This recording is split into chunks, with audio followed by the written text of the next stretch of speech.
ফুলকপির সিজনে আর ফুলকপির পাকোড়া খাবো না তা তো হবে না। আর পাকোড়া যদি একটু ভিন্নভাবে তৈরি করো খেতে ভীষণ মজার। সবাইকে আসসালামু আলাইকুম, বিসমিল্লাহ। এখানে একটা ফুলকপি নিয়ে নিয়েছি, এখন অর্ধেকটা কেটে নিব। আমি অর্ধেকটা এখন পাকোড়া তৈরি করব আর বাকি অর্ধেকটা পরে রান্না করব। ফুলকপি কেটে নিচ্ছি, আর সাইজটা খুব বড় বা খুব ছোট করব না, জাস্ট আপনারা আপনাদের ইচ্ছে অনুযায়ী সাইজটা করে নেবেন। আমার মতে সাইজটা খুব বেশি বড় রাখার প্রয়োজন নেই। এই যে আমি ঠিক যেভাবে কেটে নিচ্ছি আপনারাও এভাবে কেটে নেবেন। আমি মাঝে এভাবে একটা করে কেটে নিচ্ছি। আর আজকের রেসিপিটি কে কোথায় থেকে দেখছো অবশ্যই কমেন্টে জানাবা। আর যারা এখনো চ্যানেলটি সাবস্ক্রাইব করোনি তাড়াতাড়ি সাবস্ক্রাইব করে দাও। এখন পানি দিব আর দিব লবণ দিয়ে কিছুক্ষণ ভিজিয়ে রেখে খুব ভালোভাবে ধুয়ে নেব। তারপরে একটা আলু নেব। আমি এখানে একটা নতুন আলু নিচ্ছি আর এখন গোল গোল করে কেটে নিচ্ছি। আলুর সাথে পাকোড়া ভীষণ মজা লাগবে। আমি দুইটাকে মিক্স করে কিন্তু পাকোড়া তৈরি করব। আর দেখতে তো ভীষণ মজার, সো দেখতে হলে সাথেই থাকো। এখন গরম পানিতে আমি সবগুলা ফুলকপি আর আলু দিয়ে দিচ্ছি। খুব বেশি আমি কিন্তু কুক করব না, জাস্ট 1 মিনিট, ঘড়ি ধরা জাস্ট 1 মিনিট কুক হয়ে গেলে আমি জাস্ট তুলে নেব। তুলে এক পাশে রেখে দিচ্ছি। এখন আমি একটা মশলা তৈরি করব পাকোড়ার জন্য।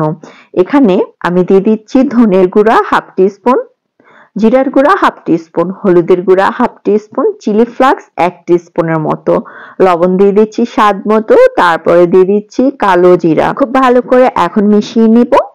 কিছুক্ষণ মিশানোর পর তারপরে অ্যাড করে দিচ্ছি চালের গুঁড়া হাফ কাপ, 1/3 কাপ দিয়ে দিচ্ছি আটা।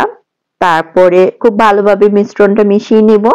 তারপরে এখন অ্যাড করে দিব পানি, আর পানিটা প্রয়োজন মতো অ্যাড করব, যার যতটুকু লাগবে ওরকমই অ্যাড করবেন।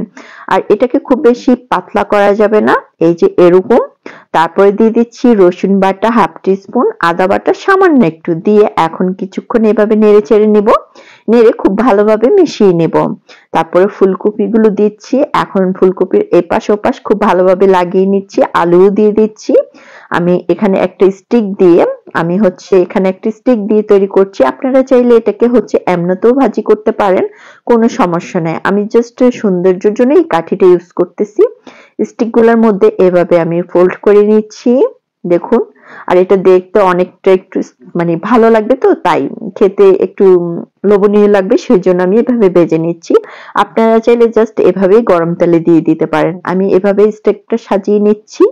এই যে আমার সাজানো হয়ে গেলে এখন গরম তেলে আমি জাস্ট ভেজে নিব। ফ্রাই প্যানে আমি আগে তেল বসিয়ে দিয়েছি, যখন তেলটা গরম হয়ে যাবে সে পর্যায়ে আমি এক এক করে দিয়ে দিচ্ছি। দেখুন এভাবে দেওয়া শেষ। তারপর আমি এপাট ওপাট করে খুব ভালোভাবে ভাজিয়ে নেব। আর চুলার আঁচ কিন্তু মিডিয়াম থেকে একটু কমে থাকবে। এটা যখন ব্রাউন কালার হবে তখন তুলে নিব। এই যে এই পর্যায়ে আমি তুলে নিচ্ছি। দেখুন কতটা লোভনীয় লাগছে, আমার কিন্তু এখন আবার খেতে ইচ্ছে করছে। এখন আমি স্টিক ছাড়া ভেজে দেখাচ্ছি। এই যে এটা কিন্তু স্টিক ছাড়া ভাজছি। আপনারা চাইলে এভাবেও ভেজে নিতে পারেন, মেহমানদের জন্য স্টিক ইউজ করতে পারেন। দেখতে কত লোভনীয় লাগছে, আমার তো আবার এখন খেতে ইচ্ছে করছে, খুব ক্রেভিংস হচ্ছে। যারা আমার রেসিপিগুলো পছন্দ করো অবশ্যই কিন্তু কমেন্টে জানাবা। সবাই অনেক বেশি ভালো থাকবা। সস দিয়ে এটা খেতে ভীষণ মজার। সবাই ভালো থাকবে। আল্লাহ হাফেজ।